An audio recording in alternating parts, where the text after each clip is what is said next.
أعوذ بالله السميع العليم من الشيطان الرجيم.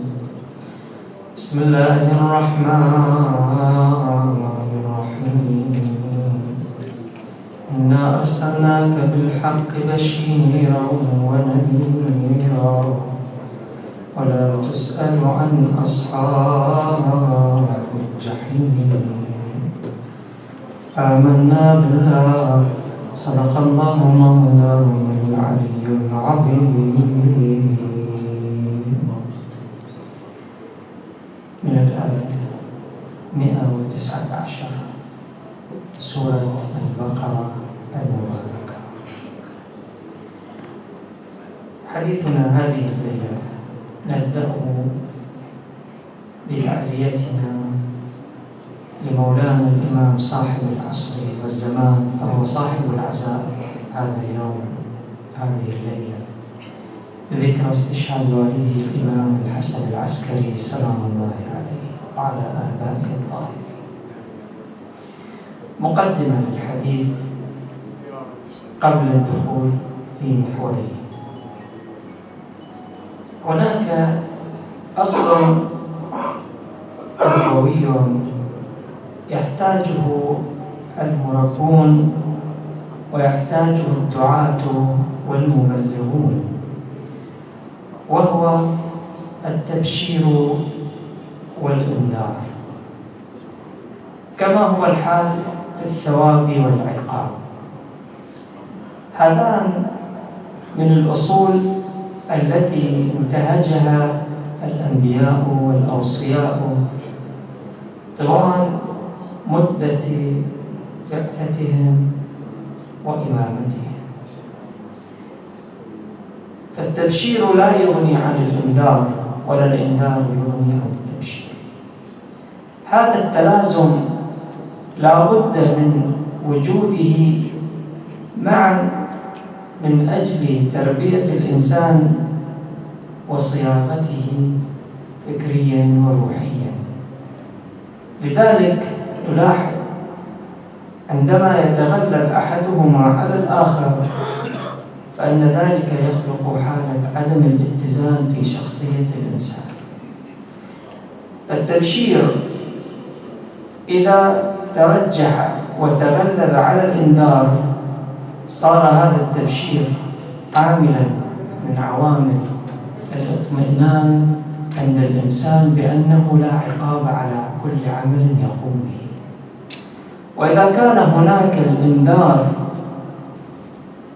يترجح على التبشير فإن ذلك أيضا يحدث حالة من الإحباط واليأس عند الإنسان. لذلك جاء الإسلام بالجمع بين التبشير والإنذار دون تغليب أحدهما على الآخر، لأن الإسلام دين الوسطية في كل شيء، حتى في مسألة التبشير والإنذار. لذلك لاحظ إنا أرسلناك بالحق بشيرا ونذيرا، وحتى البشارة قدمت على الإنذار. عندما تريد أن ترغب إنسان في شيء وتطرح فكرة تريد هذا الإنسان أن يقتنع بها لا تبدأه بالإنذار، لأن الإنذار بطبيعة الحال يتنفر الإنسان منه. ابدأه بالتبشير، ولكن يكون هذا التبشير متلازما مع الإنذار، مثل ما يعد الرسول صلى الله عليه وآله بالجنة ينذر بالنار.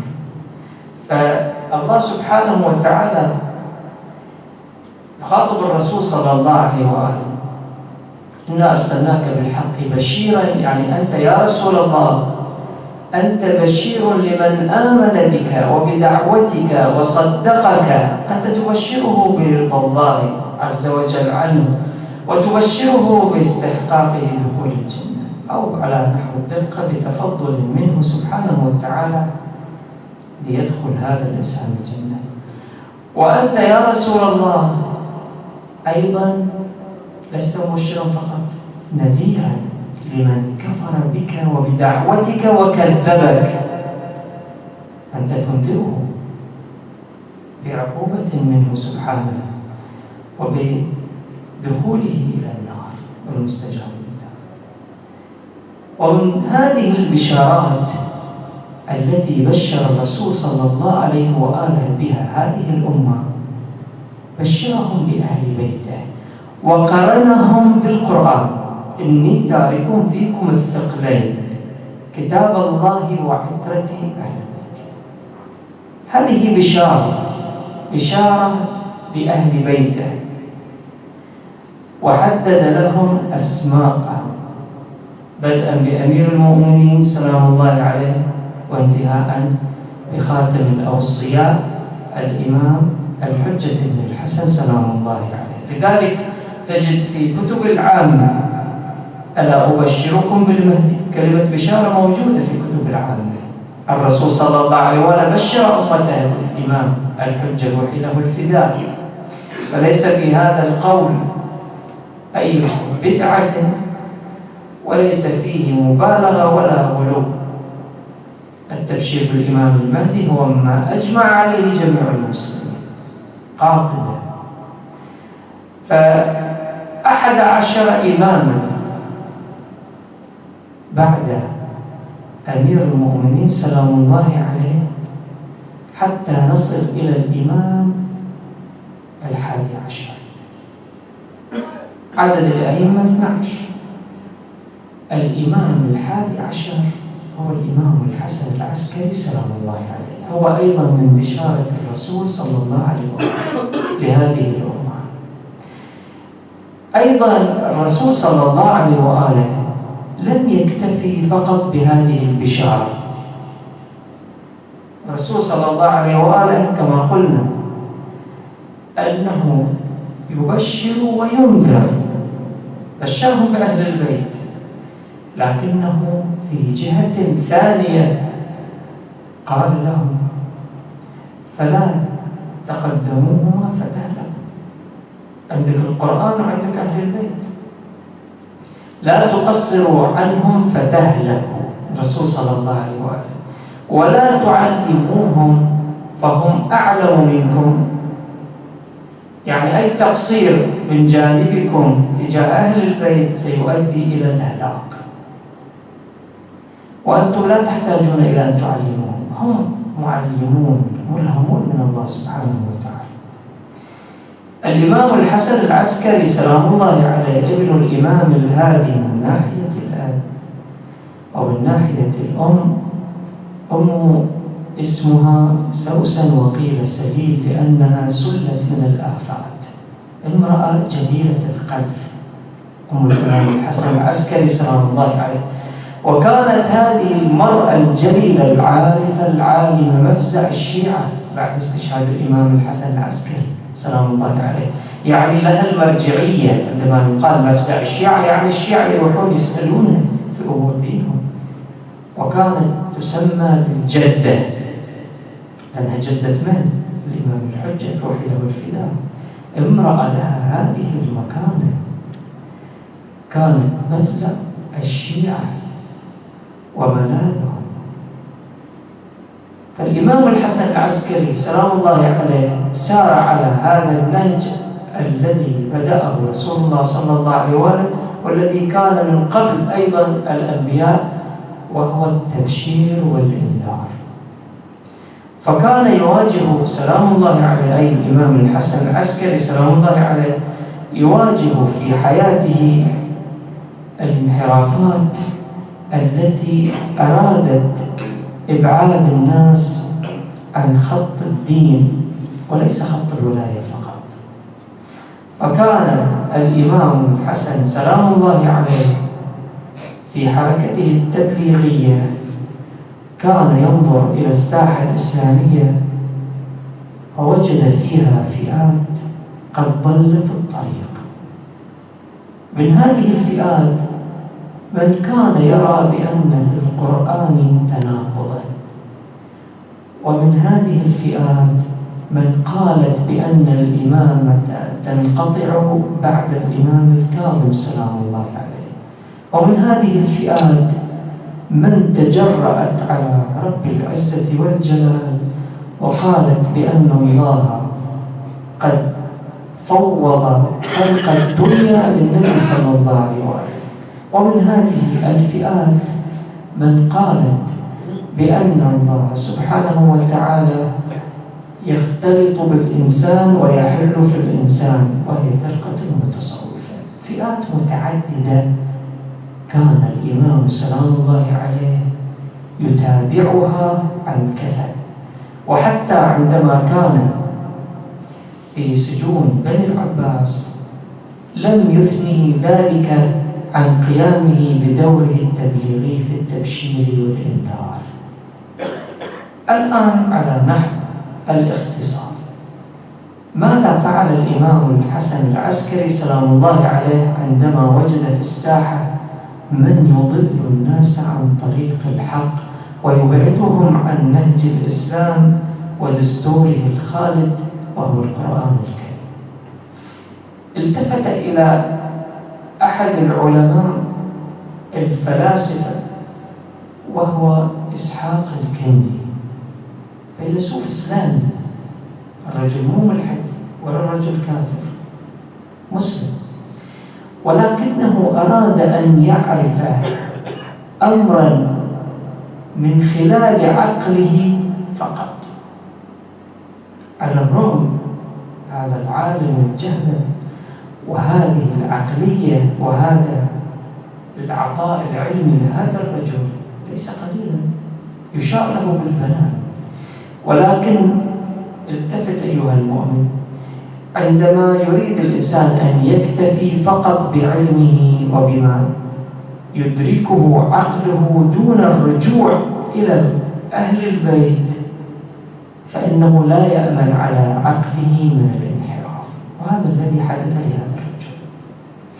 هذا الرجل أخذ يقرأ القرآن ويبحث في آياته، وإذا به يقول لتلامذته: إني وجدت في القرآن تناقضا. كيف أستاذنا؟ القرآن فيه تناقض؟ قال: نعم. وجاءهم بالآيات وأخذ يقارن بين آية وأخرى ويقول: انظروا، هذه الآية هي نقيض هذه الآية، يعني القرآن مليء بالتناقضات. عجيب. الله عز وجل يقول: كتاب أحكمت آياته، يعني ما في خلل في القرآن، ما في تناقض بالقرآن. طبعا تلامذته ما كانوا يتجرؤون يقولون له، حتى لو كانوا عارفين شيء. الإمام الحسن العسكري بلغه الأمر فانزعج من ذلك. ولكن قد تكون الحكمة أنه لا يواجه الكندي مباشرة، أراد أن يواجهه أحد تلامذته. وبالفعل لما دخل أحد تلامذة الكندي على الإمام الحسن العسكري سلام الله عليه أخذ يعاتبه أنه ليس هناك من يواجه أستاذكم، من يرده عن ضلاله، كيف يكون في القرآن تناقض؟ فأخذ الإمام سلام الله عليه ينصح هذا التلميذ ويوصيه بعدة وصايا، وقال له: قبل أن تقول له شيء، أولا كن مؤانسا له، تحدث معه بلطف، آنسه في الحديث، بعد ذلك اطرح عليه ما هو قد طرحه، وشيئا فشيئا. هذه خطة أعطاها الإمام العسكري سلام الله عليه لتلميذ الكندي. وقال له الإمام بأن يتلطف أولا معه، وبالفعل هذا التلميذ لما راح إلى درس الأستاذ أخذ يتلطف وياه علشان يطرح على هذه الشبهة العالقة بذهنه أن القرآن فيه تناقض. وبالفعل نجحت خطة الإمام سلام الله عليه، وجعل هذا التلميذ أستاذه يفكر مليا أن هذا الذي أنت قد توصلت إليه ليس تناقضا، إنما هو توهم عندك، لأنه يجوز أن يكون المراد غير الذي أنت ذهبت إليه يا أستاذي. فقال هذا الأستاذ بالفعل عاد النظر ورد رجع للآيات، قال ممكن أن يكون المراد غير الذي أنا ذهبت إليه، لكن طلب منه، قال له: ولكن من أين لك هذا؟ قال: هذا من عندي. قال: ليس مثلك من يأتي بهذا، هذا مو كلامك، أنت تلميذي وأعرفك، مو هذا مستواك إنك تقول لي هذا الكلام وتواجهني وتخليني أعيد النظر واكتشف إن أنا على خطأ. أخبرني من الذي قال لك؟ قال: أمرني أبو محمد الإمام الحسن العسكري سلام الله عليه. قال: الآن جئت لي، ما كان ليخرج مثل هذا إلا من ذلك البيت، وهو بيت آل محمد. اللهم صل على محمد وآل محمد. هذه الحكاية، هذه الرواية تعطينا مؤشرا ودرسا تربويا عظيما. لا تقل أنا أريد أن أتدبر في القرآن من غير الرجوع إلى ما قاله أهل البيت. تدبر، ولكن لا تجرد عقلك عن الرجوع لأهل البيت سلام الله عليهم، لأنك لا تأمن على نفسك من الوقوع في تخبط وضلال.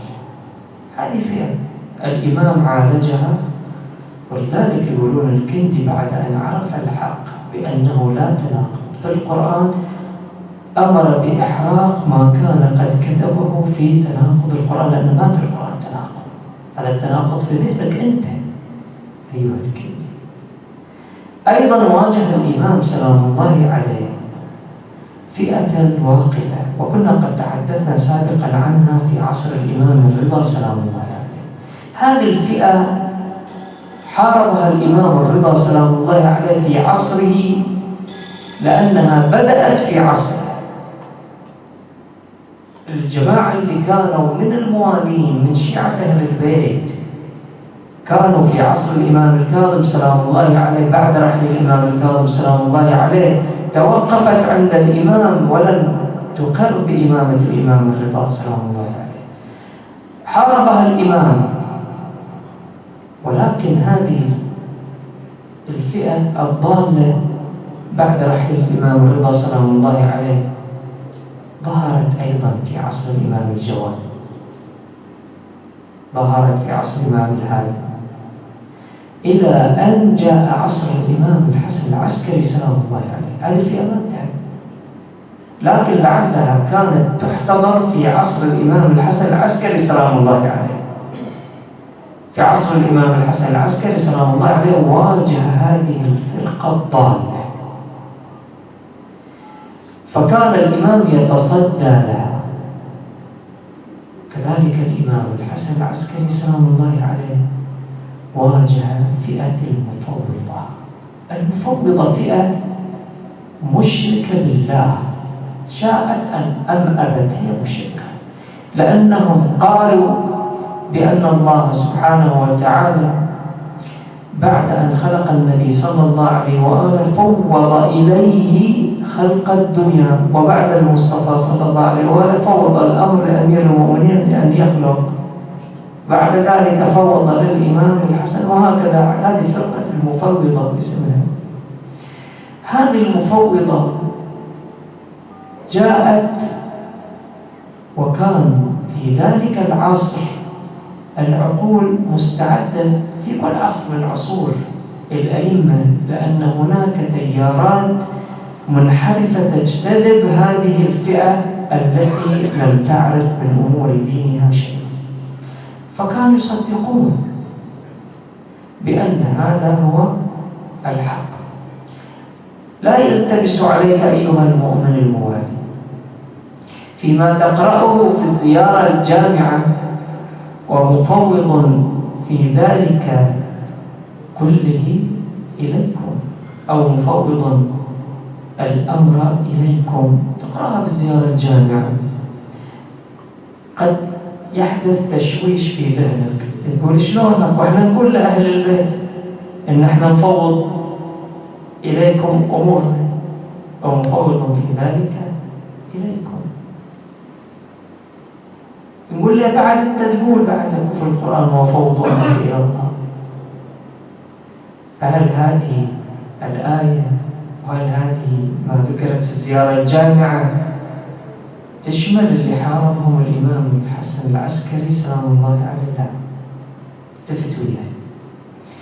الإمام الحسن العسكري حارب الفئة وواجه الفئة التي تقول بأن الله فوض للرسول صلى الله عليه وآله خلق الدنيا، وأنت عندما تقرأ في الزيارة الجامعة ومفوض في ذلك كله إليكم، أنت تريد أن تقول لأهل البيت تخاطبهم أنا أرجع وأرد أموري إليكم، يعني أرجع في أموري إليكم، وهذا ليس فيه شيء من الشرك.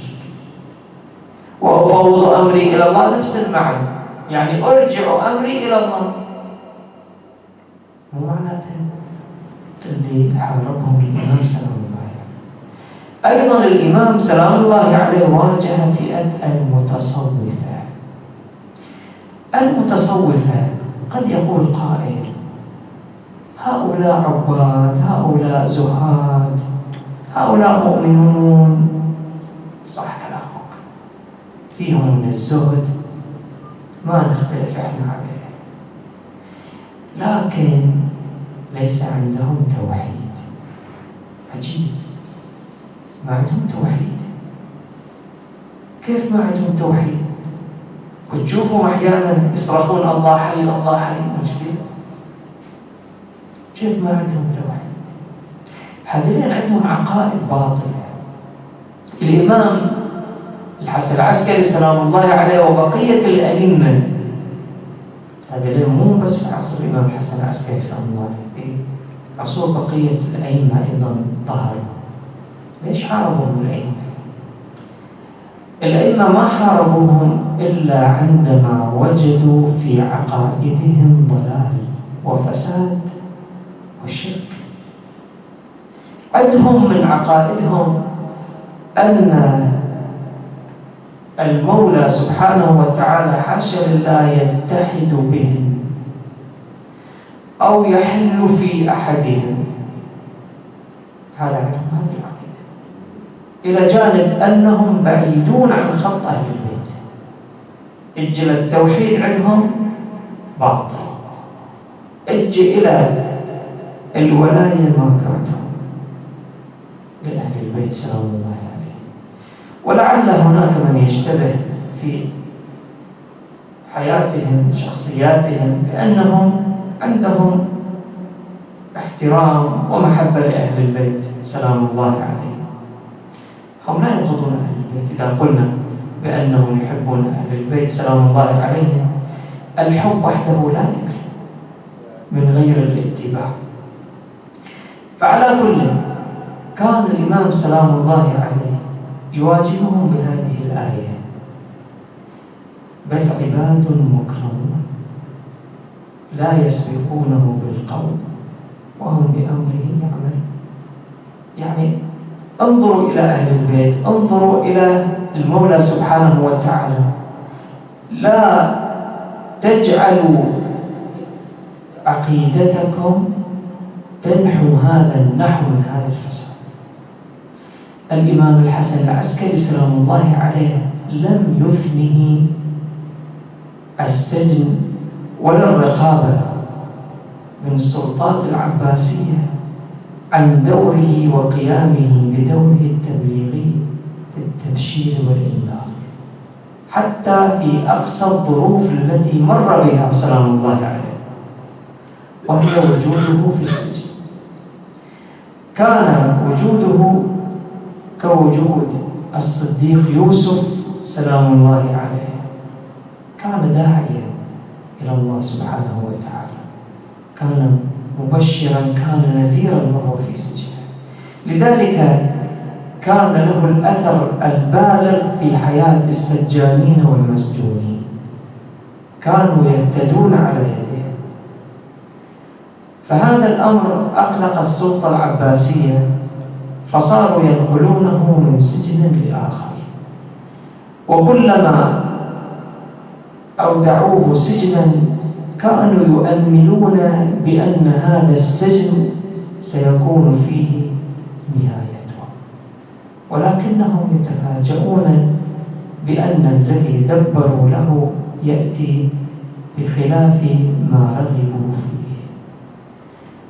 أختصر لك الموضوع. كان من ضمن هذه السجون السجن الذي هو فيه أقسى رجلين من الأتراك، كانا من أقسى الرجال السجانين الذين كان قد أودع تحت يديهم وسلطوا أو سلط عليه لتعذيبه. وبعد فترة في سجن النواصيف كانت السلطة العباسية تؤمل بأن ما دام أقسى سجانين يقع الإمام تحت يديهما ستكون نهاية الإمام على يديهما. جاء مبعوث من السلطة العباسية إلى سجن النواصيف، وإذا به يتفاجأ بأن هذين السجانين قد أصبحا من الزاهدين العابدين. عجيب الأمر. أخذ يسألهم ما الذي حدث؟ قال: ما نقول في رجل يصوم نهاره ويقوم ليله كله، لا ينشغل بغير العبادة، وإذا نظر إلينا ارتعدت فرائصنا وداخلنا الخوف، ماذا نفعل معه؟ لم تنجح هذه الخطة. أرادوا أن يجعلوا من الحيوانات المفترسة، ما دام البشر لم يستطيعوا أن يقضوا على الإمام، لنجرب الحيوانات المفترسة. جربوها وأيضا لم تنفع معه، إذ أصبحت هذه الحيوانات المفترسة تتمرغ على يدي الإمام ورجليه، تحولت إلى حيوانات أليفة. لم يهدأ بال المعتمد العباسي إلا أن يستعمل الأسلوب الأرعن، وهو دس السم في الطعام لمولانا الإمام الحسن العسكري سلام الله عليه. هذه الإطلال على دور الإمام سلام الله عليه في التبشير والإنذار حتى بلغ الأمر أن يقضى على الإمام وهو في ربيعه وهو في قمة شبابه. هذا ثاني إمام يقضى عليه في شبابه. الإمام الجواد سلام الله عليه قضي عليه وهو ابن 25 عاما، وقضي على الإمام الحسن العسكري وهو ابن 28 عاما. لم تتوقف هذه المسيرة وهذه الرسالة بين التبشير والإنذار. الإمام الحسن العسكري سلام الله عليه كان يدرك بأنه سيقتل لا محالة، لذلك أراد من خواص شيعته أن يعرفوا من هو الخلف الذي سيأتي من بعده. هم عندهم العلم الإجمالي بأن هناك إماما سيأتي وهو الإمام المهدي عجل الله فرجه، ولكن لحرص الإمام الحسن العسكري على ابنه الإمام الحجة وحفاظه عليه بألا يصاب بأي سوء من السلطة العباسية كان يخفي أمر ولادته كثيرا، ما كان عامة الناس يعرفونه، بخلاف الأئمة السابقين، لأن هذا الإمام المدخر ليوم سيقوم فيه بالأمر وسيأتي بهذا الدين الذي نحن ندين به، ولكن بشكل ينقيه من كل هذه الشوائب التي علقت بها في كل شيء، فيظهر هذا الدين الذي جاء به الرسول صلى الله عليه وسلم بلا زيادة ولا نقصان. فإذا كان أمام هذه الرسالة العظيمة ألا يجدر بالإمام الحسن العسكري أن يحفظ حياة ابنه؟ لابد، لأنه مدخر ليوم موعود، ليس يوما قريبا في ذلك العصر، وإنما كان يخطط الإمام الحسن العسكري يوم بعيد المدى. ولذلك لا تتعجب، يذكر سماحة السيد القزويني في كتابه الإمام المهدي من المهدي إلى الظهور، يذكر رواية عجيبة، وهي من مختصات الإمام المهدي سلام الله عليه دون بقية المعصومين. احنا نعرف أن العقيقة للمولود هي عقيقة كم؟ واحدة ولا ثنتين؟ واحدة. حتى الحسن والحسين سلام الله عليهما عق عنهما جدهما، كل واحد منهم عقيقة واحدة، إلا الإمام الحجة، فإن أباه الإمام الحسن العسكري سلام الله عليه كما يذكر سماحة السيد القزويني في كتابه هذا بأنه قد عق عن ولدي ب300 عقيقة. عجيب الأمر، 300 عقيقة عن الإمام الحجة. إذا كانت العقيقة الواحدة، يقول سماحة السيد في تعليقه على هذه الرواية، يقول إذا كانت العقيقة الواحدة ممكن أن تحفظ حياة الإنسان في عمره الطبيعي، بيوصل 60 70 80 عمره الطبيعي، عمر الإنسان الطبيعي راح تحفظ حياته، فإذا كان الذي سيطول عمره الشريف أكثر من هذا العمر ألا يحتاج إلى أن يعق عنه 300 عقيقة؟ فلذلك هذه صارت من مختصات الإمام المهدي عجل الله تعالى فرجه الشريف. الآن الإمام عندما أدرك بقرب رحيله عن الدنيا دعا 40 رجلا من خواص أصحابه، جو عند البيت فعرض عليهم ابنه الإمام المهدي عجل الله فرجه. تفاجأوا، هم ما يدرون يعني هل ولد ما ولد، لأنه مو كل من يدري. رأوه وهو كفلقة قمر ابن 5 سنين، قال لهم هذا إمامكم من بعدي وخليفتي عليكم، فاسمعوا له وأطيعوا ولا تتفرقوا في دينكم فتهلكوا. يقول لهم هذا هو اللي راح يكون الذي يوحدكم، يعني القيادة تحت لواء هذا الإمام. بعدين قال لهم شيء الإمام، ألا أنكم أو أما أنكم لا ترونه بعد يومكم هذا.